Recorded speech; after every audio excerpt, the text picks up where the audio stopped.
Morning, everyone. Welcome to the Wednesday Wake Up Morning Show with the Teach Better team. It is March 22nd, bright and early, and we are here to kick off midweek, making sure that you are feeling good, give you some humor, and then also check in on you, how you doing. We have some discussions we want to get into, and we definitely want to brighten your Wednesday morning as you persevere through the rest of your week. So this would be a really good moment to grab a cup of coffee if you haven't done so already. Katie, I think, forgot her creamer. So just good luck with whatever you are experiencing with your coffee this morning. But we also would really appreciate you jumping in the comments, saying hello to us, saying good morning. We always love to know who's live with us. And if you're catching the stream after the fact, you are welcome to obviously still comment. We still get notifications. Don't worry. If you are currently listening on Teach Better Talk podcast, shout out to you. And we'll be right back.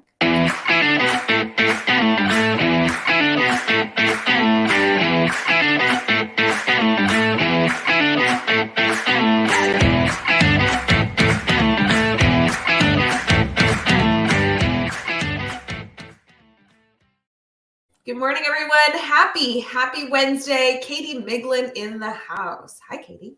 Good morning, Ray Hughart. I am so excited. I got to do the Sunday weekly warm-up and now the Wednesday wake up. Oh, yikes. Our community is probably really sick of your face. Yes, they are. And then I can sleep in next Wednesday because then you'll all be sick of me and you won't want to see me. That's true. And this Sunday, I think Jeff was going to do it, but now I think I'm doing it. So I'm used to people being sick of my face, but we don't want them to be sick of you. Come on. Well, let's hope they're not. Let's hope it's still just enough, We got lots of people in the comments though, so obviously they're pretty excited to be here. Guys, it is just so nice when we're live and we're like, oh, it's so early. I don't know if we should be doing this. And then people are so sweet in the comments and jump in, and we're like, I always am really tired up until I see people jump in the comments, and then I'm like, oh, I'm so sleepy. Oh wait, hi Andrea, hi Julie, hi Carly. It's just so funny. Yes, I agree. I know. I feel like I'm dragging into my office, and then as I sit down, I'm like, okay, I can do this. Yeah, completely. But don't we do that in teaching where it's Yes. Sometimes even the drive to work, you're like, ugh, I wish I kind of maybe slept in, or right. Why am I wish here? I had better breakfast instead of the healthy yogurt that I thought I should pack. Right. Why am I here early to check emails? I could have skipped that and been a bad person, but gotten more sleep. And then you sit down, or students walk in and you're like, oh, just kidding. I love my job. Or it's you pass the first coworker who's bright-eyed and bushy-tailed. And then you're like, oh, I remember, just passing people on your way in, and you're like, okay, yeah, I can wake up. Yeah. Okay, wait, to confirm, when I used to pass you in the hallway, you weren't bright-eyed and bushy-tailed. You were typically just like this, drinking your coffee, being like, meh. But I actually feel like it still worked. It was like, oh, Katie's here. Aw. Well, you always used to get to work so early. So you were usually the one that was like, hey, good morning. How's it going? And I was like, I'm still waking up. Give me a minute. Yeah, good point. Okay, who in the comments, and maybe this is telling because we're obviously live at 6 a.m. Central, 7 a.m. Eastern. So we're getting a bunch of different time zones here as we're getting started. Who's I go to school inappropriately early because I want to get things done? And who's no, I stay late, or I use my time efficiently. That's really what it is. Either you stay late or use your time efficiently, or you get there you're the first car in the parking lot. That's who you are. That was you always. Even the days that I was like, I'm gonna get there so early, an hour or 2 hours before the kids, your car would always be there. And I'm like, I think she sleeps here. I'm pretty sure. Yeah, but to be fair, not that I'm saying that I did it right at all, because typically, this is not something to be proud of. But I wouldn't stay late after school. No, you wouldn't. You're right. But you also were crazy and super involved in everything. So I feel like you had this practice of being at school later, and school ended for me, and a half an hour after that, I was like, peace, I'm out. Yeah, you really were. Literally, I felt like you would do the exact same thing to me. I'd be in the middle of talking to you, and you're like, oh, gotta go. Bye, leaving. Have a good day. Okay, wait. So I like this, that we have a lot of early birds here. Yeah, a lot of early birds. But don't you feel like this is like totally the clientele who would say that. Like, hello, of course they are. They're up with us right now. That's true. And looking at the names, a lot of these people are in the same time zone, which tells you that they're up even early. Yeah. So, yeah, it's totally true. But So I feel like I've talked to more and more people, and maybe I'm wrong on this, but because I know like on weekends, Ray, you're much more the person that like sleeps in. You like the slower start to your days. yeah. And sleeping in is like a relative term, like it's not like you're sleeping until 2 in the afternoon. But I feel like the more people I talk to, and maybe it's more like people who have kids at home, but they are leaning more towards they like to get up early, even though they may not love the time. They like to get up early to have some quiet me time. Like I keep hearing that from people. I just talked to a bunch of people this weekend. My daughter had a birthday party with some friends, and I was talking to them, and the one mom was like, yeah, I woke up with the kids and my whole day has been off. And I'm like, isn't that funny that when you're like out of routine, even when you think this is what I want, when you're driving to school and you're like, I just want to sleep in today. But then when you actually do it, you're like, oh, I'm out of sorts. Like this doesn't feel right. Well, and I feel badly that like this is the case, but the reality is that over the last few years, I think we've just all really, really, really become so aware that Yes. that personal time, even if it's 15 minutes, has Yes. extreme value. And I'm not like belittling what was our life prior to like the last few years, but Right. Right. I keep hearing it more and more that like even 15 minutes in silence or 15 minutes on our own before like either our biological students come in to bother us or our students come into the Yeah. school, like Right. it just makes a big difference. So like being aware of that and being able to plan ahead is kind of a big deal. Okay. We have people who agree with us. Look at Yeah. that. We're not Yeah. crazy. I will also note the comment from our private Facebook group. I know it's his Facebook user, but it says more difficult for me to join events in the evening because they're spent by then.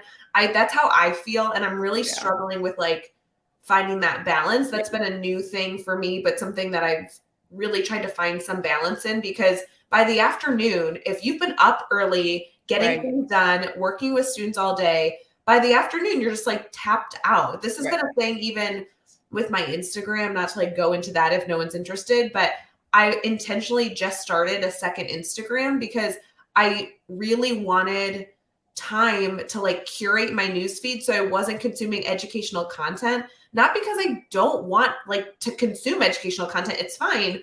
But typically when I don't want to consume educational content, it's because I'm like spent for the day. Like I Mhm. can't think about education any longer.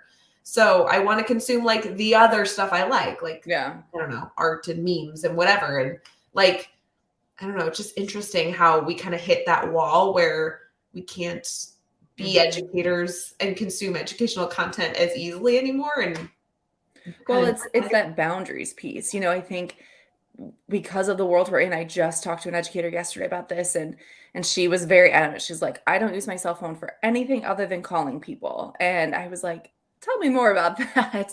And she's like, I never fell into the social media. She's like, I want like to be present in whatever moment. And I was like, that's such an interesting idea because we have just slowly, maybe it wasn't slowly, maybe it kind of slapped us in the face, but we've become consumed with we are accessible all the time. I mean, we know that if someone can't get a hold of us, if they don't have our phone number, there's social media platforms, if email. I mean, there's just you are available 24/7. Whether or not you choose to respond is a different story, but people are just consuming things. They're available. It's just your job kind of takes over, yeah. even in a world of education where it kind of took over our headspace regardless.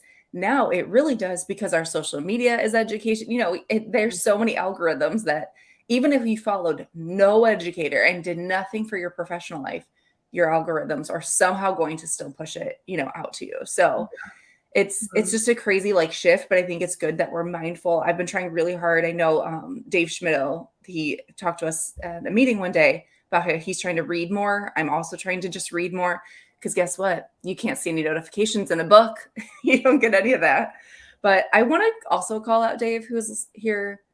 Okay, Dave, we can support you up to a point, but 4 a.m. Nope, too early. Yeah, too much, buddy. Like, But That's like the time where you look at someone, you're like, they have one of those in the morning? I thought it was 4 p.m. I've heard of. Well, then I'm like, yeah, I mean, you get up that early to catch a flight, Dave. That makes sense. Yeah, that's different. That's different too. I don't Yeah. know. Well, okay, so this is your morning reminder to like take a break. And we say that knowing that right now we're not talking about educational stuff. So you can come here just to hang out. Like Yep. we promise we won't provide value for another like 5 to 10 minutes. So Yeah, like I mean, I'm on the show, which means that we've got until at least like halfway through before we talk about anything of value. wait, can I talk about something that's not education related that I like don't know if I should be like publicly discussing, but Oh boy. Oh boy. okay, I need someone to know what happened in my life this morning. So like maybe I should just text you, but instead let's just talk about it here with all of our friends and family. Okay, people, brace yourself. I moved to like a new office space that has hardwood floors and like is just it's a larger room. And there's like not as much furniture in here. Like it's not a finished room. So it has an echo, like a little bit of an echo. Do you know what I'm saying? Like Yes. because there's not a bunch of stuff in it. And Jeff like has in meetings and on phone calls like mentioned like, hey, I don't like your audio recently. Yeah. What's different? And I'm like, oh, it's because of the room. Da, da, da. So I've been talking to Matt about like how I need to figure out like, do I put a rug in the room or like Some something, sound thing. some sound thing. And I was talking to him and he was like, really, a rug? Like, is that going to make a big difference? I'm like, I don't know. Jeffrey Gargis is upset and I want to make sure Jeff is happy. Because guys, I live to make Jeff happy. Like that's my goal in life. So I come downstairs into this room this morning and I can't really describe what's going on in this room. It looks as though there was an elementary sleepover that happened in this room because there is blankets and pillows and dog beds everywhere, all over this room, like covering the floor. Who put these in there? I assume Matt did. I don't know. Like I went to bed last night and like I can't. so I came down here like bright and early and it looks as though, and we have no kids in the house last night. It looks as though there was 10-year-olds who had a sleepover because it's just like blankets and like you cannot walk without touching a blanket or pillow in this room. And so and I'm thinking, I'm like, oh, last night, I guess he had this aha moment where he's like, Right, like I'm gonna help. I'm gonna be helpful. But they're not like positioned in any way that like makes sense. Well, Like maybe he was like trying to prove a point. Like if we put something equivalent to a rug down, then we'll see if it works. Because yeah, I mean, I'm kind of like I get but don't you buy know, the rug. It's not but you gonna know, help. has like, and I'm not trying to like gender, but like, you know, as a woman, you come down and you're like, why was this done this way? We're like, these are 100%. blankets and pillows from all different places around the house. So like there was an exploration that happened. Yeah. Oh yeah. He Right. spent some time. Yes. And then they weren't like folded or laid strategically or like right now there's like a spot where there's like blankets over pillows. I'm like, wouldn't you want to spread those out?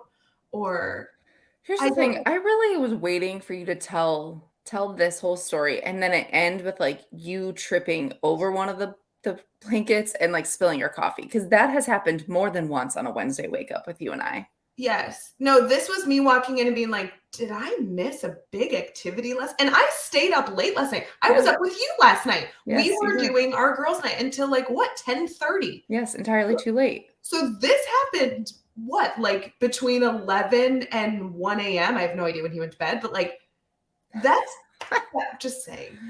I agree. I think he's trying to help. I do agree that it is a little like where you're like, huh, this is really sweet, but also very confusing. And I don't, maybe he's going to wake up and be like, I just threw them all together. Like maybe there's a reason. I'm going to guess there's probably not, but maybe there's a reason. I'm just saying the other reason could be that he slept down here last I night. don't think so. But it looks like somebody made a makeshift bed and was like, maybe my friends are going to come over. I'll grab all the blankets. I don't think his thought process was, it's a Tuesday night. I'm going to sleep in a big empty room when there's spare bedrooms and a large couch. Like that, as an adult, you don't choose to sleep on the floor. Wait, you say that, and then I was thinking, you are coming over to my house next week, and we did legitimately plan on sleeping in the floor so we could sleep in the same room. So I Okay, kind that's of think, different. That's not like you in your own home making a choice. Should I sleep in the bed, the couch, a spare bedroom, or the floor? Like people don't do that. I'm just saying. So here's my question as we transition to our teachable moment in the show is in the comments, and we need all of you to do this. So like if you're stepping away from your phone, come back over here. Come on, come over here. Get ready to comment. Come over this way. I want to know, what would it take for you to like sleep on the floor, a hardwood floor? And I just need like one example, because I think as like parents, we could probably come up with a lot of examples. I need you to come up with one example where you're like, okay, fine, I'll sleep on the floor for that. In Like, your own house. I think in it your should, own house. yeah, in your own house. Where you would choose to sleep on the floor, because that's what it looks like happened. Although I don't think that happened. I think he would probably still be there. Yeah, to be clear, like he's asleep in a different room right now. So I Right. know. So I think that theory might be out the window, but Well, he created yes, a Bree, I'm with you. If my kids are sick, and honestly, I'm kind of a bad mom because I make them come and like lay on my floor or we go to the couch or something. But yes, if your kids are sick, back pain, yes. I don't know if you're getting it or going to have it afterwards. It's hard to say, but Yeah. ooh. Okay. This is an adult beverage comment. Okay, obviously, yes, that's a good one. Like if you need to sleep by the restroom when you're sleeping on the floor. But that's what it would take, right? Like it's not like extremes. yeah, it's an extreme circumstance. I love that. Can I just clarify also that this would not be the room you would sleep in if you were sleeping on the floor? Like there's other rooms that have carpeting or a rug that you Right. I think the takeaway is that there was no slumber party last night. Okay, but it I looks think like he's trying to help the sound or prove you wrong. It could be either. It could be, I'm going to try to help the echo, or I'm going to show her that a rug won't solve the problem of the echo. well, this would be quite an interesting rug setup. Janelle's really nice. She'd sleep on the floor if she had family in town. That's kind of what you're doing when we come in town. No, because I could sleep in a bed, and we're going to choose because we want to sleep in the same room because we're 12. That's why. We'll be right back. This is true.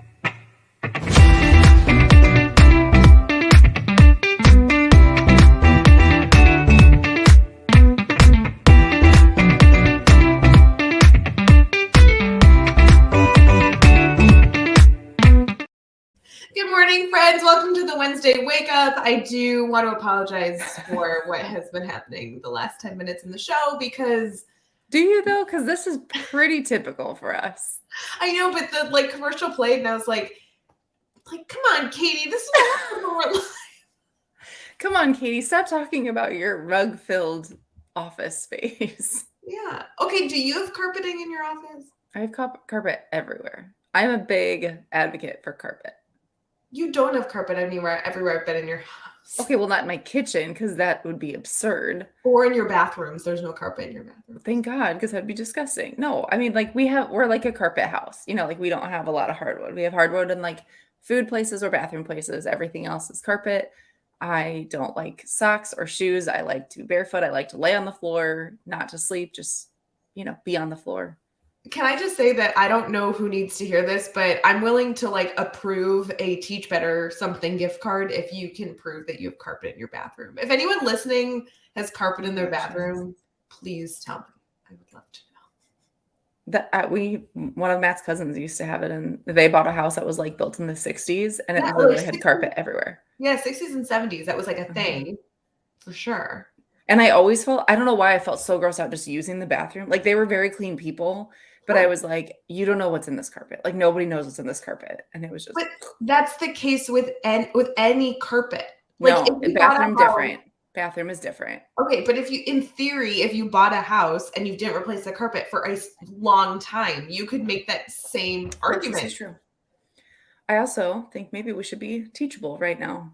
I think a teachable moment is to shampoo your carpets in the next 6 months. Okay. Teachable moment. Great. We probably could do other teachable moments that are maybe more helpful. We actually, so legitimately, this is terrible, and I'm sorry to admit this on live because whatever, we've already had this discussion. But Katie, you're literally only live because of what topic we wanted to talk about for the teachable moment, and So you're just using me? it wasn't about shampooing the carpet. I will tell you that. Good, because I don't want to spend the next 40 minutes talking about shampooing the carpet. Also, morning, Josh.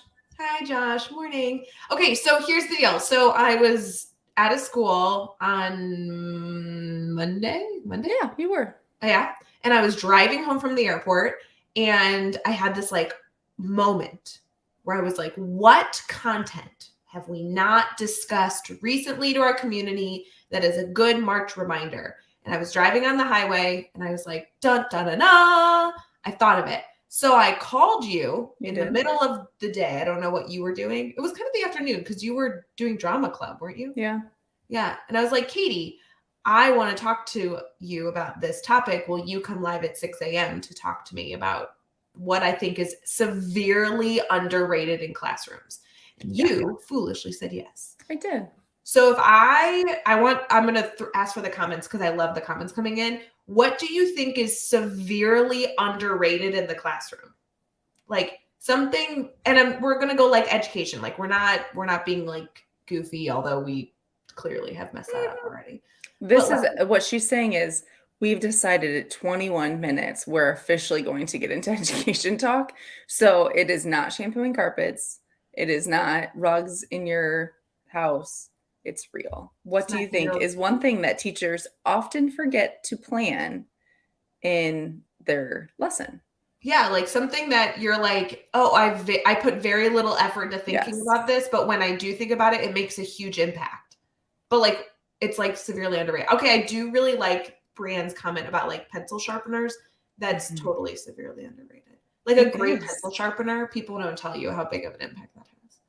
Right. And they can take a lot of your time if you have a janky one that you have to fix often. True. True. Ooh, Janelle, that's a good one. How to wrap up at the end of the hour. Yep. That's a good one, but that is not what we're talking about. Wait, but it kind of is because wrapping up, it's like very close to what we're talking about. It's like within that category. You're getting warmer.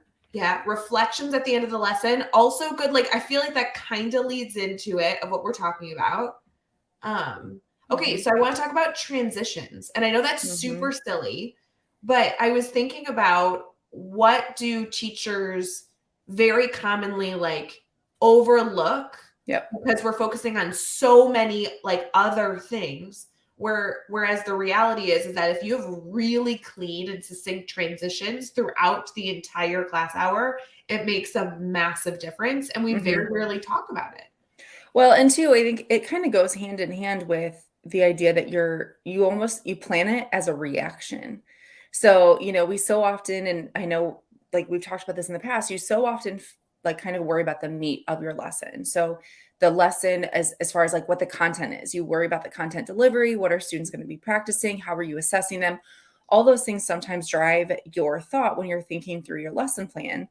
And then sometimes you're like, oh, okay, how am I going to hook them in? Or what's the real, there's like some little things that kind of trickle. But it's almost like after you've had a group of students that don't transition well, that you're like, oh, I got to focus on this. And then you implement something.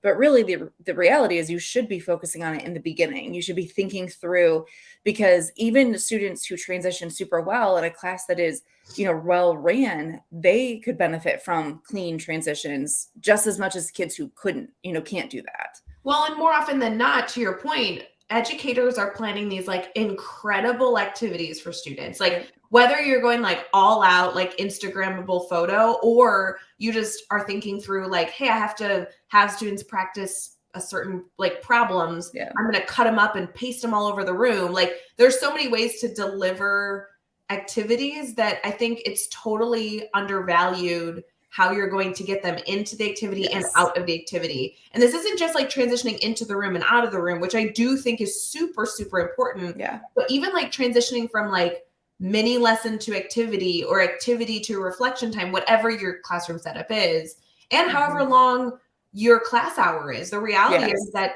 regardless of what grade level you're at, you're probably doing like 7 to 8 transitions and like within that period of time with students at minimum.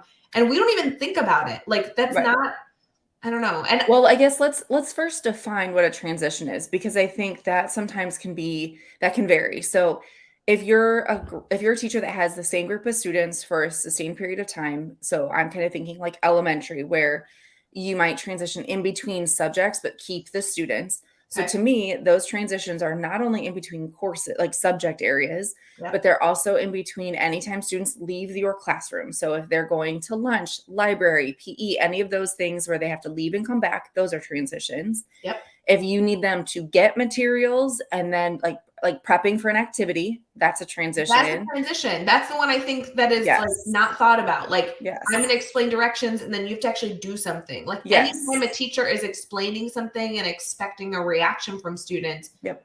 that's a transition. And then also, like, even if you're a secondary teacher and you only have students like for, maybe a 90-minute block or 45 minutes, whatever it is, even though you have transitions where students enter your classroom and leave your classroom, you still have transitions in between things, giving instructions. If you transition between, like, if you're Attendance. doing a mini lesson and then you get into the grid, like, there's anytime students are changing what they are doing is considered a transition.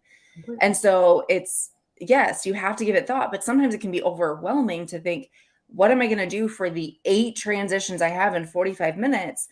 But I think you and I have kind of learned over the years that there's some things that are like tried and true will work. And then other things that, maybe are like on your back burner, that if you need tricks for a group that really struggles with transitions. So, for me, it was like music. I always used music as a transition because it was easy. I always had Spotify open. I know I've talked on here before, but my kids always picked like their songs to play in our classroom playlist. So I would literally just like play a song and I would say, you have until the end of the song to transition until whatever I needed. And that was easy, quick, required very little like pre-prep. I had to have Spotify up, but that's it. And that was something I could lean on all the time because even the best group of kids loved it. And then, the kids that struggled, they like could get into it.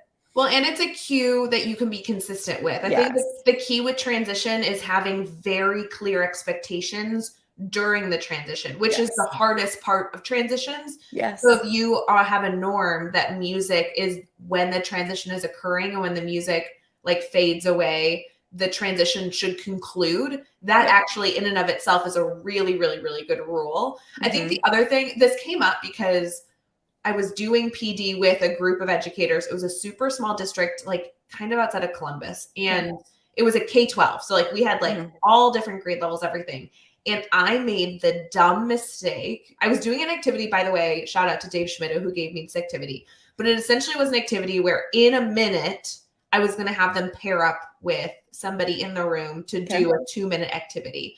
And I made like the stupid premature teacher thing where I told them they would need a buddy in a minute and instantly they Uh-huh. weren't listening and they were looking around being like, you, me, partner, they have to Yep. come over here. And you're like, you're not listening anymore. Like, but that's such a teacher move where Yeah. even like explaining steps for a transition has a specific strategic order for it to go well. You can't tell them that they need a buddy before Mm-hmm. you explain the directions. You have to explain the directions and then explain that they need a buddy because that they'll hear the directions more efficiently. And like that's why I feel like it's so underrated because Mm-hmm. even if you play music during a transition, which is an awesome opportunity to pace your transition so it doesn't take too long, there's more that goes into it outside of pacing. It's language and all Yeah. those elements as well that again, so underrated. Well, and two, I mean, you kind of said this, but if you know that, let's say your transition is simple, you're like, I need you guys to go grab your writing notebook and come back. That's simple enough. But if you need them to go grab their writing notebook, then go grab a purple marker and then sit by their writing partner, they're going to do the first step and then they're going to completely forget because guess what? Adults do it too. We see it all the time. I mean, look at anytime you're sitting in PD and a speaker gives instructions, everyone is kind of lost because you start talking to somebody, maybe you start dancing if you're playing music. So I would encourage you, if you're like thinking through your transitions, anything that requires, I would say like 2 or more steps, have it in writing so a student can look up and see, okay, wait, I just did this. What am I supposed to be doing? Because it's going to save you time from constantly saying, don't forget to do this, don't forget to do this, because then it's like, then you've exerted all this energy for something you could have easily just typed or put on your board and moved on. Yeah, writing or a visual. Like, I think it's really nice during a transition if you know there's 3 things you need them to do. Like, an easy thing is have students hold up the number 3, even if they're high school students. Like, because when you have this as a reminder, then when you get up, you're like, there were 3 things I have to do. I had to get my notebook, but there was something else. What were the other 2 things? Like, it's like that physical reminder. Yeah, I do that when I go grocery shopping. I'll walk into the store with like the number of items I'm supposed to walk out with, and then I usually still have it up, but I have the same number in my cart. And I'm like, I don't think any of these things I needed. But the other thing is, like, if you don't have effective transitions, then hiccups come about where it's like, okay, I only need you to go get your notebook and come back. But then they're going to like goof around and bump into their friends, or like, then they're like tripping over a desk and they're laughing at each other. Like, how are you going to dismiss them in a way where they can easily access their notebooks? Or how can you set up your classroom so they can easily walk to the notebooks versus like jumping over a chair? And these are just like, again, it's going to be totally specific to the classroom, the teacher, where things are located. But how many of us have made that mistake where the notebooks are in the back of the room, but by simply putting the notebooks in the front of the room for that one moment where they needed to grab it, your transitions would have been more succinct because they either coming up to the room has less freedom for the students to goof off or like anything else. This is like something that it's hard to give suggestions because it really is so specific to what your room looks like, what you need, your teacher focus, and kind of everything else. And 2, think through when are the transitions happening, because that obviously is like an interruption in your instruction or in like the learning. So if you are thinking they're going to need this and then we'll do something for a few minutes and then they need something else, or we're going to transition, like making it choppy is really hard for our brains to constantly go back and forth. So if there's an opportunity for maybe when students walk in, and we've talked about this before, but if you have certain things they need, and then you can just put a note, like put all these things under your desk, you will need them today. But then it helps them get that like sustained thought process on whatever task you're looking for versus constantly moving around. But also like strategically place them. If you've got like a big chunk of time that you want them to be working on something, you're doing a lesson, whatever it is, can you create a transition somewhere in the middle so that they're getting up, they're moving, there's some, movement to kind of reset their brain versus like being like sitting and sustaining an energy on one thing for a while. You are so spot on. And I feel like that's something I believe in and totally screwed up on Monday, because I always when teaching middle school, the first thing they did was they had to match their desk to the picture on the smartboard, and it included everything they needed. So if they needed their notebook, if they needed a highlighter, if they needed a pencil, computer open, it was like match your desk. And then the transition was, when your desk is matched, I'll let you know really what we're focusing on versus what we're not in this moment, but everything was there. So you didn't have to transition to go get something. You were doing it. You were like kind of front loading it all Monday. And I didn't do that for my Monday PD. And yet the first opportunity they had that was like a 30-minute work session, I walked around after 15 minutes and there was still teachers that were like, oh, my computer's rebooting. Oh, I needed to like plug in my laptop. And I'm like, this is 15 minutes of a 30-minute transition. Like, you should be getting to work. And then I had this moment where I was like, why? A middle schooler would be doing the exact same thing. Well, and I think we forget that, like, yes, they're kids and it's so easy for us to get frustrated. I know we all can sit and list things that like are our pet peeves, not having a charged laptop, not having a pencil, all these things. But I promise you, next time you're at a professional development day with your staff, look around, because adults are literally the same thing as kids. So it's important for us, if we're teaching adults like you and I are now in that, that realm where we're working more with adults, or if you're working with kids, we are human. That's what it comes down to. It doesn't matter what your age is. You are human. You are forgetful. And so giving them all the things that they need early on helps them be successful for whatever is coming. But then, yes, creating transitions. I know, you and I have talked about this. We were at a PD together a couple weeks ago, and I was really struggling. We had they were working on something for a few hours, and I was like, oh my gosh, I'm getting bored with this task. Can only imagine them. And you came in, you're like, oh, my group's taking a break.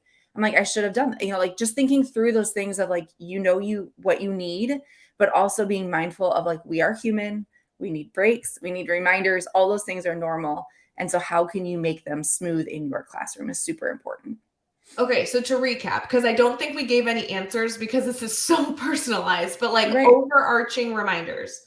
There is transitions where you need to consider like the time of the transition. I Yep. love the music suggestion because essentially we're looking at like how are you going to pace. Essentially transition is its own activity, right? Yes. So like how are you going to pace this activity to be whatever pacing you're comfortable with? If you're comfortable with a longer transition or a shorter transition, just make that decision. I really like the music idea, but if that doesn't work for you for some reason, find your own. Like a timer is a good suggestion. Things like that where students are aware of how much pacing time is left. The second thing we talked about is like language in an order that keeps the learner's attention. So like you're giving them information you need them to hear in a way that they hear the whole message, because we know that certain things we're communicating will distract them. And that's a human nature. It happens with everybody, even ourselves when we're in PD. So thinking through like, I'm going to give you the important information, and then something that might distract you is going to come at the very end. So it can be a part of our transition with the whatever movement might come. And then thinking through what like physical or visual reminders can you give the students to successfully transition well. So if they have to do something specifically, is there something they can hold with their hands or something you can put on the board that really, really helps them understand what the focus should be? Because it's easy to get, like not focused during a transition. And I would say like more is more, right? So like 3 visuals on the board, 3 different pictures of the 3 things you have to do is great. You can also do the physical thing with the fingers, and that's not too much. Like more is more. Just right, because it's going to help different types of students and their different types of learners. So, and then also, is there a way, I think like the last part of this is like, is there a way where you can transition the least amount of times is also something that came up. So like, can you do a big transition in the beginning so you really don't have any throughout the day, which is not possible because obviously you transition multiple times, but different ways.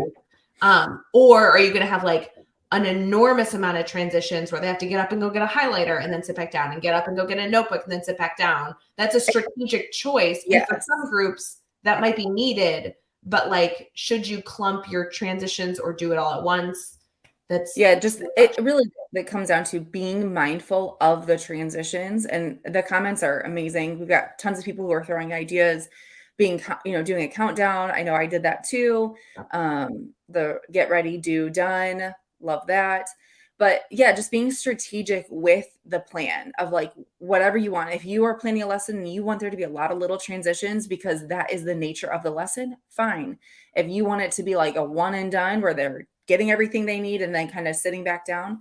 But whatever it is, the takeaway today is give it thought. Really be mindful of what your plan is and then kind of stick to it. And I would say too, like we've kind of seen in the comments, you and I have said, like having that consistency. If you want to do a countdown, if you want to do music, whatever it is, but make sure that students know, because that's going to help their memory of like, oh, we're transitioning. So if they missed you saying something, then at least they hear the countdown or they hear the music, they hear whatever, and then they know I've got to go do something. I'm doing something different.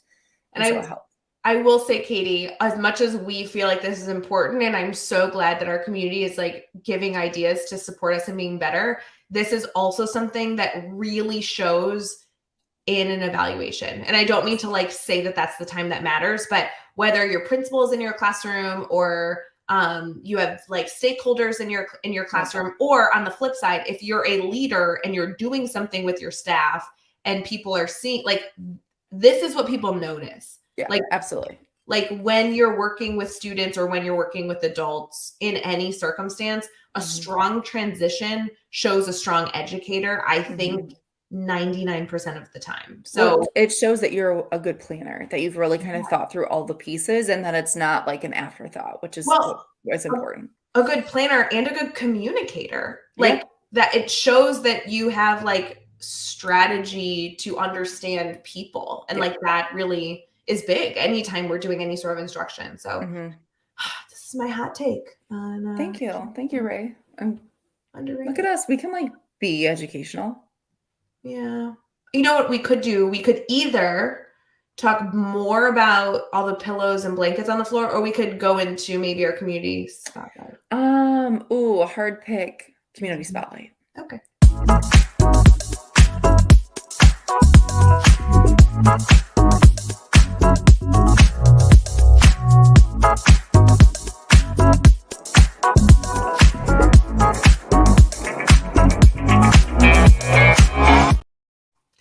everyone, welcome back to our Wednesday Wake Up, streaming on Facebook, YouTube, Twitter, Twitch, and LinkedIn.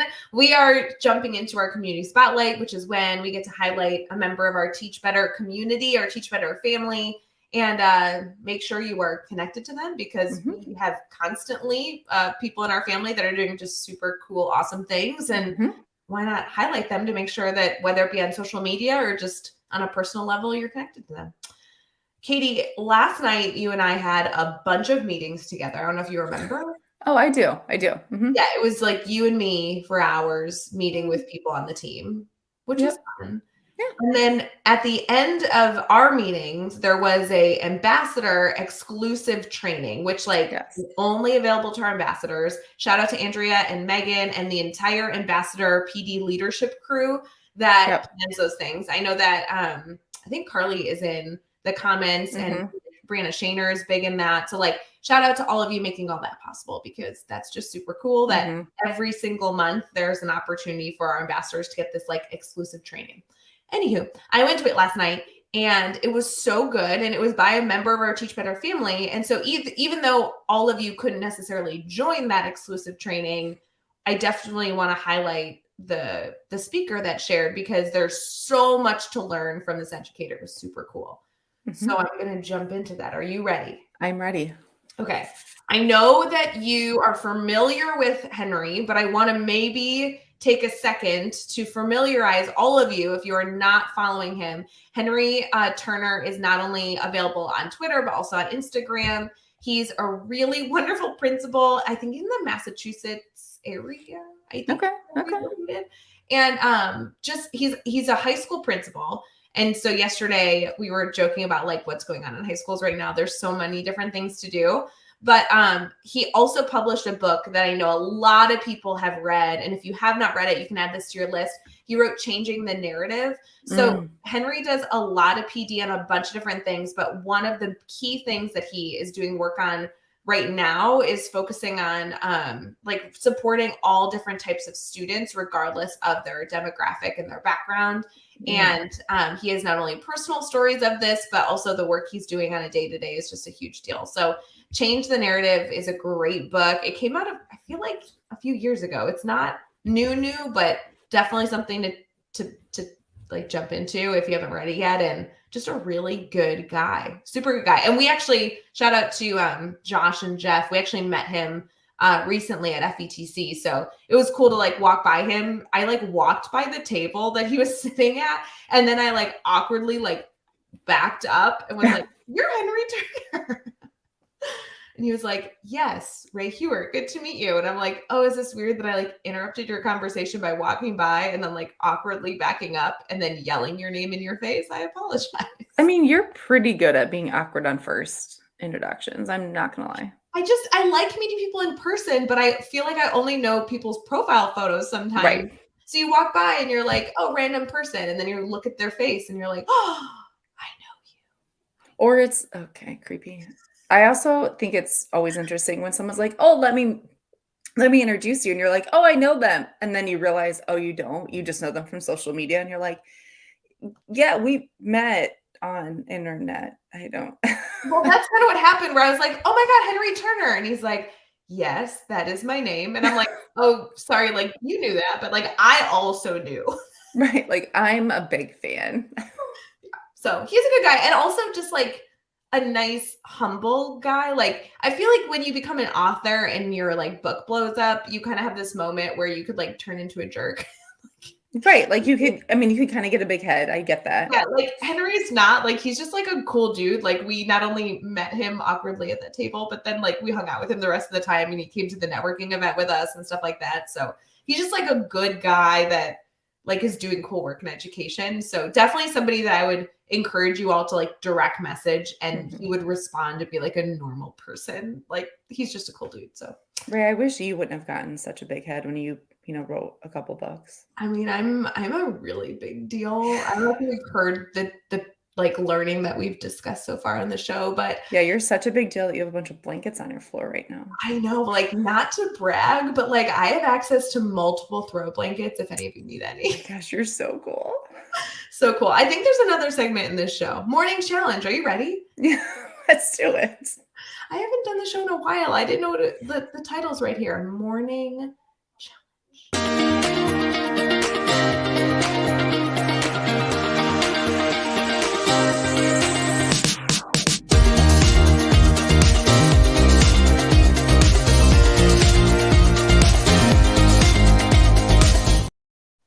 Morning, everyone. We are wrapping up Wednesday Wake Up. And just like Katie, I was checking my phone during that transition, and Jeff was telling me that I did something wrong and I have to fix it later. So, yippee. I was just following Henry Turner. Oh, nice. Jeff was telling me that there's a typo in the emails that are being sent out every single day this week, and it's Wednesday. So, okay? Is it bad, guys? If there's an email that has been scheduled Monday, Tuesday, Wednesday, Thursday, and Friday, and it has a typo in it, and you only catch it by Wednesday, is it really worth going in and changing 2 emails? You've already gotten it with the typo 3 times. I think it depends on what the typo is. The other day you were promising cars, so I feel like I think that's the typo he's talking about. There's 2 typos in the emails that have been sent out this week. That's good. One is support without the T, which it's like, you guys probably know it's not going to be support. It's support, right? Yeah. But then the giving away the car thing was funny. Like, it's supposed to say card. We're giving away a Starbucks card, but instead it's a Starbucks car. And I'm like, yeah, we are. I think it's great. I think just leave it. And then when people are like, can't wait to get my Starbucks car, and they just get a gift card, then it's, then it's funnier. I don't know. I just feel like Preach, Carly. Yeah. Typos prove we're human. I'm not saying that it's okay to have a typo and we shouldn't like proofread our work and everything else. I'm just saying that, like, when you've already done the work 99% of the way, do you have to finish that 0.1%? I just want to know, what would you say to a student who almost has mastery? No, this is mastery. It's just not perfection. I sent the email. You can get the message. You know what I'm talking about. This is not a confusion. It will take one person out of the 30,000 people that get that email. It'll take one person that will be like, they're giving away a car. Like, everyone else knows that we're not. I don't know. I'm still waiting for my car. And can I just say also, sorry, Jeff, you're not listening to this, so it doesn't matter. But like, the typo for support is in the Wednesday thing, which means it already went out and it's already something that everybody in the community is going to be reading. Because if you're doing the birthday challenge, you have to read today's prompt to be able to do it. And so I'm like, the biggest typo is done now. Like, it's passed. It's passed. Like, I could fix it, but the moment you're going to actually focus on it is today, and it's already been sent. So I think Ray's challenge is to fix her typos. No, my challenge is to evaluate if it's worth your time fixing your mistakes. That's my challenge. Because you should never reflect and improve and be a little bit better. Okay, so like next year when it's our 9th birthday, I'll make sure the emails don't have the same typos. But the birthday, yeah, it's fine. Do you want to give a real challenge or? No, I just want to tell our people that there's a birthday challenge and we're giving away over a $500 prize, one of which includes a Starbucks card, not a Starbucks car. And it'd be really cool if it was a Starbucks car. But anyway, so if you're not participating in that, shame on you. You should. Our real official Teach Better birthday is this Friday, which is kind of exciting. It's our 8th birthday as a community, so it's kind of fun. And then in the comments, we're going to give you a real challenge here in a second. But in the comments, if you could give me a thumbs up or a thumbs down if I should go change the email for Thursday or Friday, let me know. Otherwise, just like go with a no. And you guys. You can't ask them and then tell them what to put. Put a no, but put it in the comments. If you put a yes, I will go in and change it. It's no big deal. It's not like my time is valuable or anything. Kate. Okay. On that note, thank you, Josh. God, my mom's in the comments and she's telling me to go fix it. Mom. Thank you, Julie. Also, Julie, let's talk about you making me a sweater because I heard you're rocking those. Anyway. Wait, Josh says to change it. Carly says no, and my mom comments. Yes, saying, right now the comments are saying you need to change it, and your mom says it's a legal thing. I am not buying anyone a car, so Yeah, this is getting into, remember the Netflix show, if you guys haven't, Yes. the documentary where they Where's my jet? Pepsi promised Yeah. a jet. Yeah. It's Teach Better is going to have a new documentary that's Where's My Starbucks Car? Any hoot and holler. Okay. So, oh, mom knows best. Looks like you need to change it. Looks like you got a couple things to do today. Mom, why are you watching the show? It's early. Go to bed. Julie, I love that you're in the comments. Save me. Anyway, so let's do like an actual challenge, not a Ray is sitting in her feelings challenge. I don't want to do a challenge. My mom's going to tell me that I'm a disappointment to her later today. Okay, I'm going to let you sit in your feelings and I'm going to provide a challenge. My challenge to anyone listening is to think through your transitions. We've been saying that, but my actual challenge, like specific, something you can try this week is stop it. I'm ready. Is to come up with a creative way that students know they are transitioning, whether it's music, a countdown, holding fingers, whatever it is, not holding the finger, holding fingers. But come up with a way that you can transition in your classroom and be intentional and see if you can do it for like an entire day. Like every transition you are mindful of and you plan out and see how smooth your day goes. And then get back to us and let us know. Katie, that was a really good challenge. Yeah, how are you feeling? Are you back in like Ray, I'm an educational leader mode, or are you still sitting in your feelings? I was sitting in my feelings because you said holding fingers, and all I could do was think about like linking. Okay, help. Oh, yeah. All right, friends, thanks so much for joining our Wednesday Wake Up. We're so thrilled that we were able to have such deep educational discussions and be part of this incredible community. Do not forget that the Teach Better Birthday Challenge is happening all week. Hopefully you win that incredible prize. I cannot wait to see who wins that one. And not a car, it's a card. Card with the D. And you get lots of support. Cheers to support in cars, friends. Happy Wednesday. I have to click the button, but I can't even see it because I'm laughing. Bye,